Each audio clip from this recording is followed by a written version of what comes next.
포일 염준 의장의 내부 주요 연설 내용. 연준의 통화 정책은 완전 고용과 물가 안정이라는 양대 목표에 의해 주도되는데 현재는 노동시장이 매우 강하고 인플레이션이 너무 높은 상황입니다. 높은 인플레이션은 특히 음식, 주거, 교통비와 같은 필수품의 높은 비용을 감당하지 못하는 사람들에게 큰 어려움을 초래했습니다. 통화정책 기조를 보다 중립적인 수준으로 되돌리기 위해 신속하게 움직일 필요가 있으며 특히 물가 안정을 회복하기 위해 필요하다면 보다 긴축적인 수준으로 이동할 필요가 있습니다. 연준은 강한 노동시장을 유지하면서 물가 안정을 회복하는 데 전념했습니다. 지난주에 몇 가지 조치를 시작했습니다.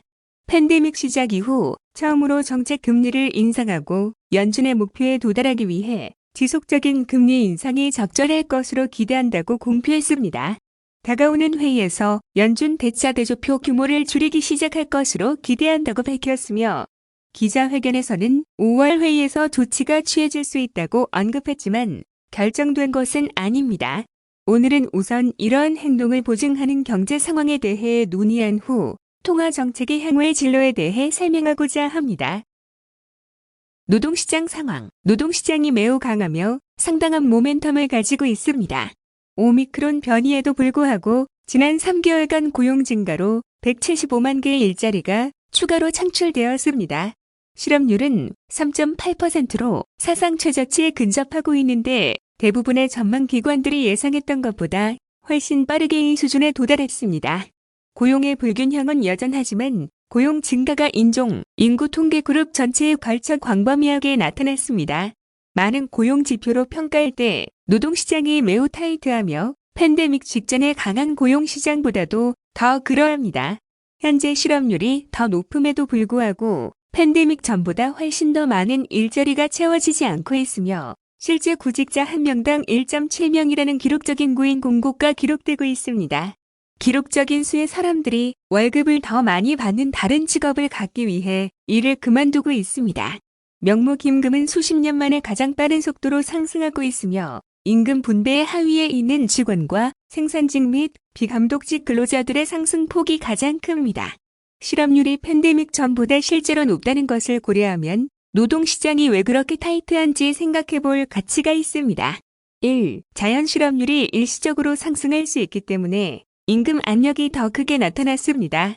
대규모 고용 증가가 근로자와 일자리를 하나로 묶을 수 있는 시장의 능력에 부담을 줬을 수 있으며 델타와 아모크란 변형은 고용을 복잡하게 만들고 강력한 가계의 재정 상태는 구직에 있어 보다 선별적인 선택을 가능하게 했습니다. 2. 팬데믹으로 노동 참가율이 급격히 떨어졌고 이 중 일부만 회복되면서 노동 참가율이 팬데믹 이전 수준을 하회했습니다. 3. 노동력 부족의 약 절반은 팬데믹 기간 동안의 은퇴에 기인했습니다. 전례에 비추어 보면 대부분의 은퇴자들이 재취업할 것 같지 않으나 일부는 코비드19에 대한 두려움과 돌봄 필요성과 같이 시간이 지남에 따라 사라질 수 있는 요인에 기인했습니다.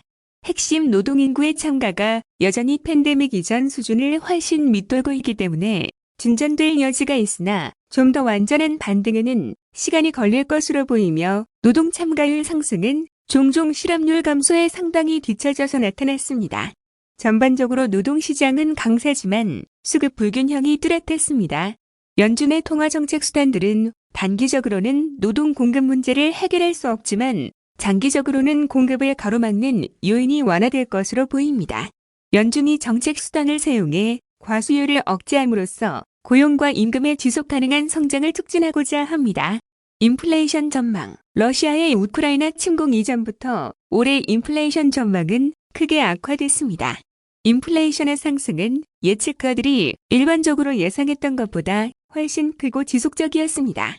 2021년 6월 회의 당시 모든 FOMC 참석자와 시장 전문가들은 2021년 인플레이션이 4% 미만일 것이라고 예측했으나 실제로는 5.5%였습니다. 4월부터 9월까지 인플레이션은 안정되는 모습을 보였으나 가을에 급격히 상승해 12월 회의 직후에는 2022년 말 FOMC 전망치가 2.6%에서 4.3%로 급등했습니다. 예측이 빗나간 것은 공급 측 마찰의 심각성과 지속성을 크게 과소평가했기 때문입니다. 공급 마찰이 수요, 특히 내구재에 대한 강한 수요와 결합하면서 높은 인플레이션을 야기했습니다. 팬데믹과 그에 따른 경제 폐쇄와 재개는 경제의 많은 부분에서 심각한 격변을 야기했고 공급망을 혼란시키고 노동력 공급을 제한하고 상품 수요의 큰 붐과 서비스 수요의 급증을 야기했습니다. 상품 수요의 급증과 공급망 병목 현상이 겹쳐 상품 가격이 급상승했습니다. 자동차의 경우 2021년 여름 컴퓨터 칩 부족으로 인해 세계 생산이 급감하고 수요가 급증하면서 가격이 급등했습니다. 세계가 궁극적으로 뉴 노멀을 향해 정착해감에 따라 시간이 지남에 따라 공급 문제가 회복될 것으로 기대되지만 그 시기와 범위는 매우 불확실합니다. 연준이 통화 정책을 운용하면서 이러한 문제에 대한 실제 진행 상황을 살펴보겠지만 단기간에 상당한 공급망 문제 완화를 가정하지 않을 것입니다. 정책 대응 FOMC는 작년 하반기에 걸쳐 인플레이션 상승의 규모와 지속성이 점점 뚜렷해지고 고용시장 회복이 가속화되면서 점차 덜 완화적인 통화 정책으로 방향을 전환했습니다. 연준의 정책 전망은 FOMC의 결정 또는 확정된 계획이 아니라 FOMC 참가자들이 향후 가장 가능성이 높은 사례로 보고 있는 내용을 요약한 것입니다. 지난 4주 동안의 사건들은 격동의 시기에는 가장 가능성이 높은 시나리오가 매우 빠르게 바뀔 수 있음을 상기시켰습니다. 각각의 경제 전망 요약은 특정 시점을 반영하고 있으며 사건이 빠르게 전개되고 있는 요즘과 같은 시기에는 빠르게 시대에 뒤떨어진 것이 될 수 있습니다. 오늘의 주요 메시지는 전망이 바뀌어가는 것에 맞추어 고용시장의 강세 속에서 물가 안정으로의 복귀를 확실히 하기 위해서 필요에 따라 정책을 조정해 나가겠다는 것입니다. 정책 조정 관련 3가지 이슈 1. 우크라이나 침공의 여파는 경제와 통화 정책에 어떤 영향을 미칠까? 러시아의 우크라이나 침공은 세계 경제와 미국 경제에 큰 영향을 미칠 수 있으며 영향의 규모와 지속성은 매우 불확실하며 앞으로 일어날 사건에 따라 결정됩니다. 러시아는 세계 최대의 상품 생산국 중 하나이며 우크라이나는 컴퓨터 칩 생산에 사용되는 네온을 포함한 여러 상품의 주요 생산국으로 최근 이렇게 광범위한 상품들에 걸쳐서 중대한 시장 혼란을 경험한 적이 없습니다. 국제 유가와 상품 가격 상승에 따른 직접적인 영향 외에도 침략 관련 사건들은 해외 경제 활동을 억제하고 공급망을 더욱 교란시켜 미국 경제의 파급 효과를 초래할 가능성이 높습니다. 다행히 미국은 세계 최대의 석유 생산국으로 현재 유가 충격을 견딜 수 있는 훨씬 나은 위치에 있습니다. 2. 통화 정책이 불황을 초래하지 않고 인플레이션을 낮출 가능성은 얼마나 될까?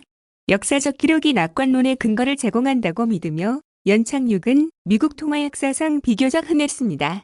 1965년, 1984년 및 1994년 3번의 사례에서 연준은 경기 침체를 유발하지 않고 과열 상황에 대응하여 연방기금 금리를 크게 인상했습니다. 다른 경우에는 경기 침체가 긴축 사이클의 끝부분에 나타난 것으로 경기 침체가 통화 정책의 과도한 긴축에 의한 것은 아닌 것으로 보입니다. 현 상황에서 연착륙이 간단할 것이라고 예상하는 사람은 아무도 없습니다.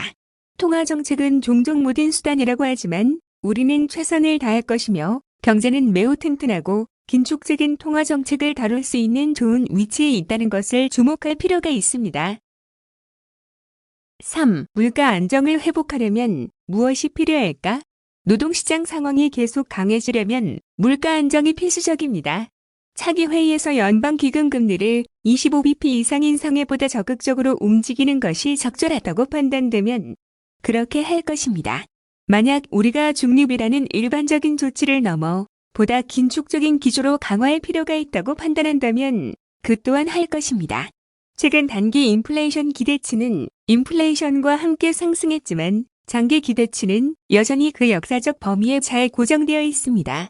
우크라이나 침공으로 인한 에너지, 식량 및 기타 원자재로부터의 인플레이션에 대한 추가적인 단기 상승 압력이 이미 너무 높아진 인플레이션 시기에 발생한 만큼 장기 인플레이션 기대치가 높아질 위험이 커지고 있어 FOMC의 신속한 대응 필요성이 중요해졌습니다. 결론. 지난 2년 많은 미국인들에게 엄청 힘든 시기였지만 우리는 비약적으로 발전해왔습니다. 노동시장은 매우 강하지만 인플레이션이 너무 높은 상황이며 연준은 필요한 도구를 가지고 있으므로 이를 사용하여 물가 안정을 회복할 것입니다.